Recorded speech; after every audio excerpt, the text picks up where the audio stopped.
Shalom, salam sejahtera bagi kita semua. Kami dari kelompok 4 ingin mempresentasikan mengenai analisis kesenjangan dalam organisasi sektor publik. Kepada pembicara yang pertama, saya persilakan. Bagaimana teori kesenjangan? Teori kesenjangan dapat diartikan sebagai kesenjangan atau ketimbangan atau ketidaksamaan akses untuk mendapatkan atau memanfaatkan sumber daya yang tersedia. Sumber daya bisa berupa kebutuhan primer seperti pendidikan, kesehatan, perumahan, peluang berusaha dan kerja. Dapat berupa kebutuhan sekunder seperti sarana pengembangan usaha, sarana perjuangan, hak asasi, sarana saluran politik, pengembangan karir, dan lain-lain. Yang pertama, pengertian kesenjangan sosial menurut para ahli. Yang pertama, menurut Badrussaman 2009 nomor 284, kesenjangan sosial adalah suatu ketidakseimbangan sosial yang ada di masyarakat sehingga menjadikan suatu perbedaan yang sangat mencolok, atau dapat juga diartikan suatu badan di mana orang kaya mempunyai kedudukan lebih tinggi dan lebih berkuasa daripada orang lain. Menurut Sujono Soekarto,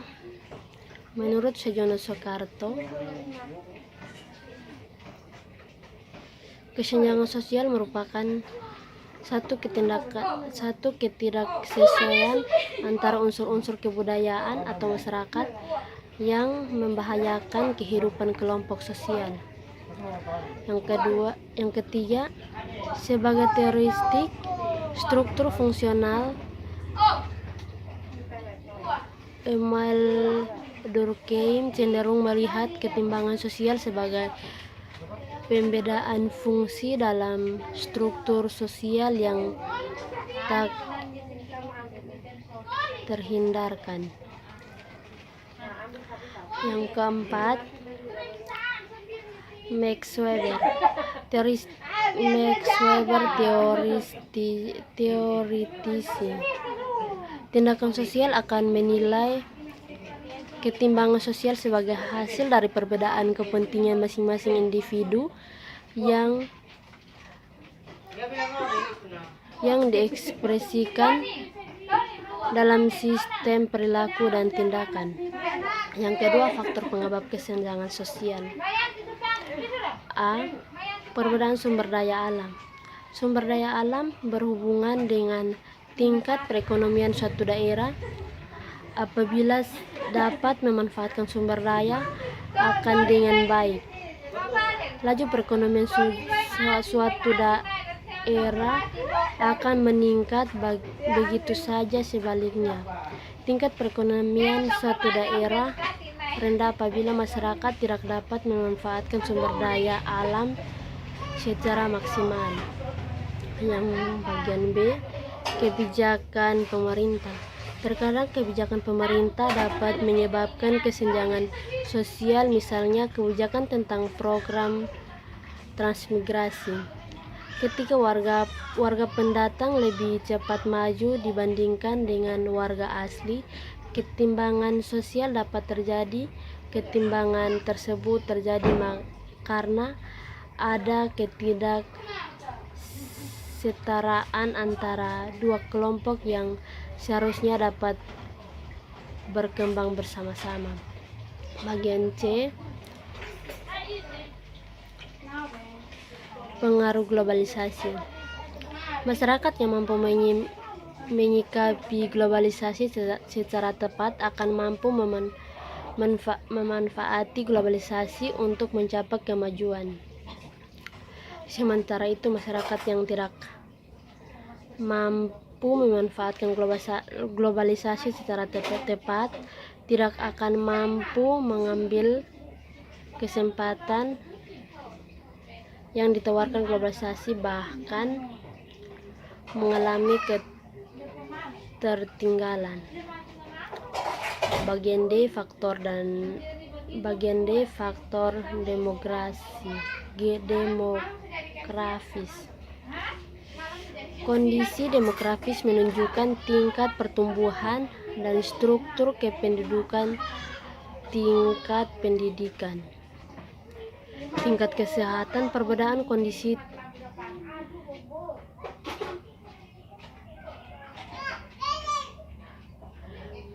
ketenagakerjaan serta segala hal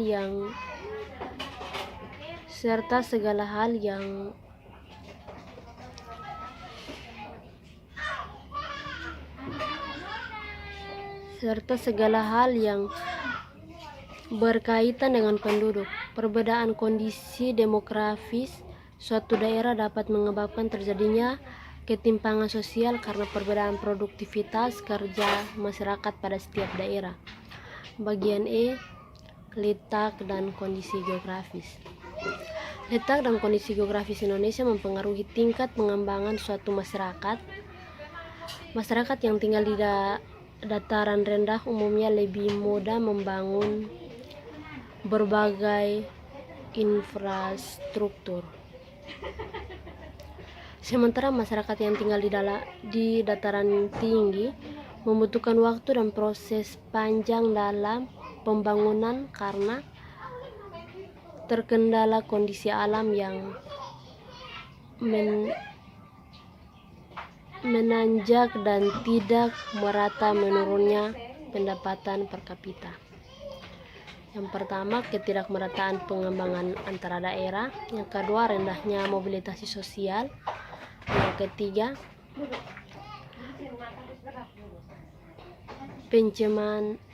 pencemaran lingkungan alam. Perbedaan sumber daya alam. Sumber daya alam berhubungan dengan tingkat perekonomian suatu daerah. Apabila dapat memanfaatkan sumber daya akan dengan baik, laju perekonomian suatu daerah akan meningkat. Begitu saja sebaliknya, tingkat perekonomian suatu daerah rendah apabila masyarakat tidak dapat memanfaatkan sumber daya alam secara maksimal. Yang bagian B, kebijakan pemerintah. Terkadang kebijakan pemerintah dapat menyebabkan kesenjangan sosial, misalnya kebijakan tentang program transmigrasi. Ketika warga pendatang lebih cepat maju dibandingkan dengan warga asli, ketimpangan sosial dapat terjadi. Ketimpangan tersebut terjadi karena ada ketidaksetaraan antara dua kelompok yang seharusnya dapat berkembang bersama-sama. Bagian C, pengaruh globalisasi. Masyarakat yang mampu menyikapi globalisasi secara tepat akan mampu memanfaati globalisasi untuk mencapai kemajuan. Sementara itu, masyarakat yang tidak mampu memanfaatkan globalisasi secara tepat tidak akan mampu mengambil kesempatan yang ditawarkan globalisasi, bahkan mengalami ketertinggalan. Bagian D, faktor demografis. Kondisi demografis menunjukkan tingkat pertumbuhan dan struktur kependudukan, tingkat pendidikan, tingkat kesehatan, perbedaan kondisi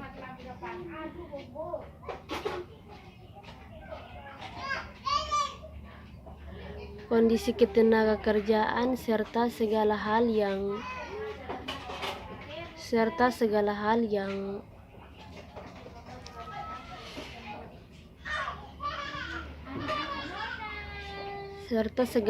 yang berkaitan dengan penduduk. Perbedaan kondisi demografisnya ketimpangan sosial karena perbedaan produktivitas kerja masyarakat pada setiap daerah. Bagian E, letak dan kondisi geografis. Letak dan kondisi geografis Indonesia mempengaruhi tingkat pengembangan suatu masyarakat. Masyarakat yang tinggal di dataran rendah umumnya lebih mudah membangun berbagai infrastruktur.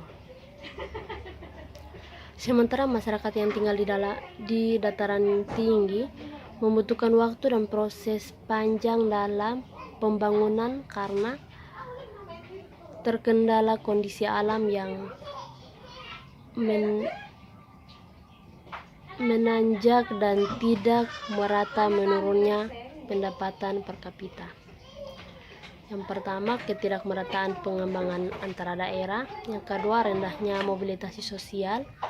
Yang ketiga,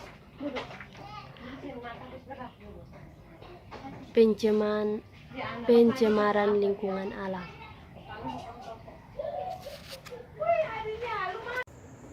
Saya Anggriani Sulistiango akan menjelaskan mengenai dampak kesenjangan sosial. Dampak yang muncul dalam proses kesenjangan sosial antara lain, yang pertama itu adalah kemiskinan. Kemiskinan dalam masyarakat sering terjadi apabila masih ada kesenjangan sosial. Hal ini juga berkaitan dengan status sosial yang akan berbeda. Semakin orang miskin, itu pula ia akan juga disisihkan dalam pergaulan. Karena hidup dalam proses kapitalis ini juga dilihat dari segi pendapatan, bukan berdasarkan pada kemampuan. Yang kedua itu kriminalitas. Tingginya kriminalitas dalam masyarakat bisa juga menjadi salah satu dampak nyata dalam kesenjangan sosial. Dampak ini juga sering terjadi karena masyarakat yang terlalu bernafsu untuk dapat membahagiakan dirinya sendiri atau juga mengejar target-target yang didapatkannya. Yang ketiga, konflik sosial. Perbedaan status yang akan didapatkan pada seseorang juga akan berakibat pada yang terbentuknya konflik sosial. Yang keempat, penyimpangan sosial. Dampak negatif dari kesenjangan sosial yang lainnya adalah penyimpangan. Yang kelima, pengangguran. Pengangguran sosial yang lainnya bisa dapat timbul karena pengangguran yang semakin banyak. Perkenalkan, nama saya Windy Dali. Saya akan membahas materi tentang B. Sistem identifikasi kesenjangan. Gap analisis atau analisis kesenjangan adalah kinerja yang melibatkan perbandingan kinerja aktual dengan kinerja potensial atau yang diinginkan. Jika suatu organisasi tidak memanfaatkan sumber daya saat ini dengan sebaik-baiknya atau melupakan investasi dalam modal atau teknologi, akan mendapatkan penghasilan atau melakukan di bawah potensial yang kesenjangannya melibatkan perbandingan kinerja atau aktual dengan kinerja potensial yang diinginkan. Jika suatu organisasi tidak memanfaatkan sumber daya saat ini dengan sebaik-baiknya atau melupakan investasi dalam modal atau teknologi, ia dapat menghasilkan atau melakukan di bawah potensi yang diidealkan. Konsep ini mirip dengan produksi ekonomi yang berada di bawah batas kemungkinan produksi. Analisis kesenjangan mengidentifikasi kesenjangan arah alokasi yang dioptimalkan dan irigasi input atau yang biasa disebut sumber daya. Dan tingkat alokasi saat ini mengungkapkan area yang bisa diperbaiki. Analisis kesenjangan melibatkan penentuan dokumentasi dan meningkatkan perbedaan antara persyaratan bisnis dan kemampuan saat ini. Analisis kesenjangan secara alami mengalir dari benchmarking dan dari penilaian lain. Setelah harapan umum kinerja dalam suatu industri dipahami adalah mungkin untuk membandingkan harapan ini dengan tingkat kinerja perusahaan saat ini. Perbandingan ini menjadi analisis kesenjangan. Analisis semacam itu dapat dilakukan di tingkat strategi atau organisasi operasional. Analisis kesenjangan adalah studi formal tentang apa yang dilakukan bisnis saat ini dan kemana ia ingin pergi di masa depan. Hal ini dapat dilakukan dalam berbagai perspektif sebagai berikut. Yang pertama, organisasi atau sumber daya manusia. Yang kedua, arah bisnis. Yang ketiga, proses bisnis. Dan yang terakhir adalah teknologi informasi. Perkenalkan, nama saya Ferderica Lasveto. Saya akan membawa materi tentang teknik identifikasi kesenjangan. Ada beberapa teknik identifikasi kesenjangan yang digunakan antara lain. 1. Analisis SWOT. SWOT adalah singkatan dari strength atau kekuatan, weakness atau kelemahan, opportunities atau peluang, dan threats atau ancaman. Analisis SWOT mengatur kelemahan, kekuatan, peluang, dan ancaman utama Anda ke dalam daftar yang terorganisir dan biasanya disajikan dalam bilah kisi-kisi yang sederhana. Strength atau kekuatan dan weakness atau kelemahan adalah berasal dari internal perusahaan Anda, hal-hal yang dapat Anda kontrol dan Anda berubah. Contohnya termasuk siapa yang ada di tim Anda, paten dan properti intelektual Anda, dan lokasi Anda. Opportunities atau peluang dan threats atau ancaman adalah hal eksternal yang mempengaruhi bisnis atau hal-hal yang terjadi di luar perusahaan Anda pada pasar yang lebih besar. 2. Teknik benchmarking. Benchmarking adalah suatu proses mengidentifikasi praktek terbaik terhadap dua produk dan produksinya sehingga produk tersebut dikirimkan. Tujuan utama dari benchmarking adalah untuk memahami dan mengevaluasi proses ataupun produk saat ini hingga menemukan cara atau praktek terbaik untuk meningkatkan proses maupun kualitas produksi. Ada 4 cara yang digunakan dalam melakukan benchmarking, antara lain: A. Riset in-house, melakukan penilaian terhadap informasi dalam perusahaan sendiri maupun informasi yang ada di publik. B. Riset pihak ketiga, membiayai kegiatan benchmarking yang ada dilakukan oleh perusahaan survei. C. Pertukaran langsung, pertukaran informasi secara langsung dapat dilakukan melalui kuesioner, survei, melalui telepon, dan lain-lain. D. Kunjungan langsung, melakukan kunjungan langsung ke lokasi mitra atau benchmarking. Cara ini dianggap yang paling efektif. Nama saya Rusdiana Doikiradi. D. Contoh analisis kesenjangan organisasi publik. Ketimpangan pendapatan setelah desentralisasi ekonomi sebenarnya telah diprediksi oleh para ekonomi, walau sering disangkal oleh politikus. Ekonomi menggunakan ukuran makro rasio Gini atau Gini Index yang membandingkan persentase penduduk yang menguasai sumber daya dengan persentase pendapatan yang diperolehnya. Desentralisasi ekonomi atau otonomi daerah yang dimaksudkan untuk mendekatkan pelayanan birokrasi kepada rakyat ternyata belum mampu meningkatkan pemerataan pendapatan, bahkan sebaliknya. Penyebab itu antara lain kebijakan dan program inklusi sosial yang tidak berjalan baik, program intervensi yang tidak efektif, kualitas infrastruktur fisik dan infrastruktur sosial, serta inefisiensi sistem logistik yang menyebabkan biaya tinggi dan lain-lain. Yang pertama, kesenjangan wilayah. Ekonomi juga mengembangkan indeks Williamson untuk mengukur kesenjangan wilayah yang didekati dari ketimpangan pendapatan per kapita suatu wilayah pada waktu tertentu. Yang kedua, kualitas penganggaran.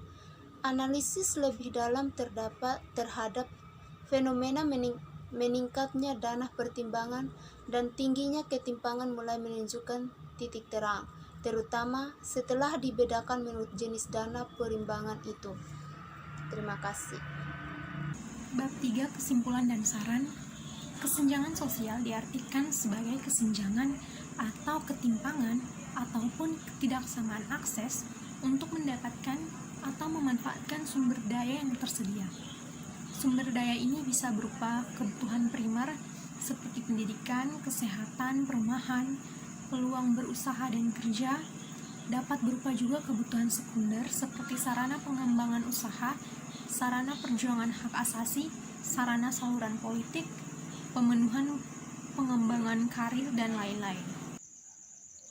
Dampak yang muncul dari proses kesenjangan sosial ini misalnya adalah kemiskinan, penyimpangan sosial, kriminalitas, pengangguran, dan lain-lain. Analisis kesenjangan adalah analisis kinerja yang melibatkan perbandingan kinerja aktual dengan kinerja potensial atau yang diinginkan. Jika suatu organisasi tidak memanfaatkan sumber daya saat ini dengan sebaik-baiknya atau melupakan investasi dalam modal atau teknologi, ia dapat menghasilkan atau melakukan di bawah potensi yang diidealkan. Beberapa teknik identifikasi kesenjangan yang digunakan antara lain yang pertama analisis SWAT, dan yang kedua teknik benchmarking. Ketimpangan pendapatan setelah desentralisasi ekonomi sebenarnya telah diprediksi oleh para ekonom, walau sering disangkal oleh politikus. Perubahan mendasar dalam pembagian kewenangan dan urusan dari pemerintah pusat kepada pemerintah daerah, serta perimbangan keuangan antara pemerintah dan Pemda tidak serta-merta mampu menyelesaikan sumber ketimpangan pendapatan yang lebih bersifat struktural. Baik, sekian hasil dari presentasi kelompok kami. Kami menyadari banyak sekali kekurangan dalam makalah kami. Untuk itu, kritik dan saran yang membangun sangat kami perlukan. Terima kasih.